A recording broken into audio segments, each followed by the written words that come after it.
Ben here. I'm here to talk about a review of the paper titled An Unsupervised Approach for Content-Based Clustering of Emails into Spam and Ham through a Multi-Angular Feature Formulation. So we're looking at emails here as an important medium for digital communication throughout the world. And the ubiquity of email attracts scammers, and they do this by manipulating users through spam. So spam in itself is usually deployed for both marketing purposes and inflicting reputation and financial damage, that is in terms of a scammer. So a case study in 2020 concluded that 306 billion emails were exchanged in that year, where 55% identified as spam. So these unwanted bulks of email waste the user's time and patience. They also affect the providers in terms of communication bandwidth and memory and CPU cycles. So this paper looked at some of these gaps in literature. So a number of propositions made for spam filtration are based on supervised or semi-supervised algorithms, and there are very few approaches that look at unsupervised methods, and these predominantly use the k-means method. But the problem is that the implementation of this is limited by the process of by the processing overhead and lack of practicality.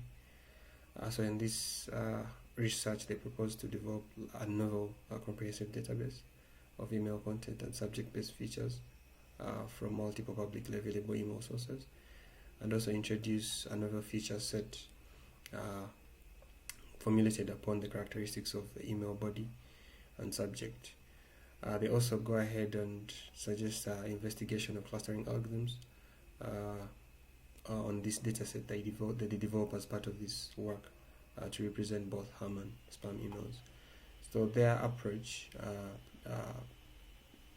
begins with some sort of feature engineering pipeline. So they compile this dataset, and using NLP methods, they generate the features, and then they go ahead to binarize them by thresholding based on standard deviation. And then they use the Laplacian and multi-cluster feature selection methods to filter their features to sort of reduce them. So this is what the features look like, and so the dataset they worked with included a total of 22,000 email records, where 68% of these were spam emails. And this dataset was developed by combining several publicly available datasets. So after generating the features using NLP methods, they went ahead to binarize this dataset using by thresholding with standard deviation. So the methods, a little bit about the methods of feature reduction. So Laplacian works on the idea that data points placed within the same class are often closer to each other. So the idea is to generate embeddings on the data in sort of like a nearest neighbor graph, and then using the arbitrary distance measure to calculate a weighted matrix. So from this, Laplace scores can be calculated, and this can be used to inform the feature importance. When it comes to the multi-cluster based feature selection, there is some spectral analysis that is done to measure the correlation between the different features. Based on the gene vectors of the graph Laplacian, they can cluster the data and then score the features. So they combine. So in this approach, they combine the two and sort of rank the features, and then only feature F9 had a bad score, so it's the only feature they excluded from the 11. So next we have the unsupervised learning pipeline. So they take this data and use it to train unsupervised clustering algorithms and sort of assess them. So we shall look briefly at their top performing models. So DBScan works by grouping together points that are close to each other, and it does this based on a distance measurement and the minimum number of points that should be associated with a group, i.e. a cluster. So these are sort of like the parameters for DBScan. So this is done in such a way that a neighborhood of a given radius must attain at least the minimum number of points specified here. And each point can be classified as one of the three, either a core point. So core points are points that are intersecting or close to other points within a limited distance value. And then border points are those points that don't meet the requirement of meeting other points, as it is as the case with the core points. And then the outliers are those that do not meet any other point within the with a given distance constraint. And then the other model they had was the optics model, which sort of works on top of a DBSCAN, and the only thing it does here is it creates a reachability plot, which is then used to extract clusters. So the idea of the reachability plot is that you have a core distance, which is sort of similar to what we've seen with the DBSCAN. So this it's the minimum radius to make any particular point a core point for a given a radius or cluster, let me say, or group. And then, so the reachability distance is defined with respect to other points.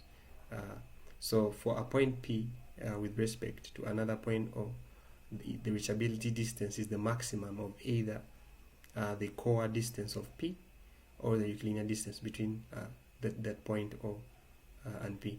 So from this example, we have P and Q. So the reachability distance of P with respect to Q1 is the maximum of these two, either this, the Euclidean distance, or the core distance of P. So clearly the core distance of P is bigger, so that's why it's 3 millimeters. So in terms of results,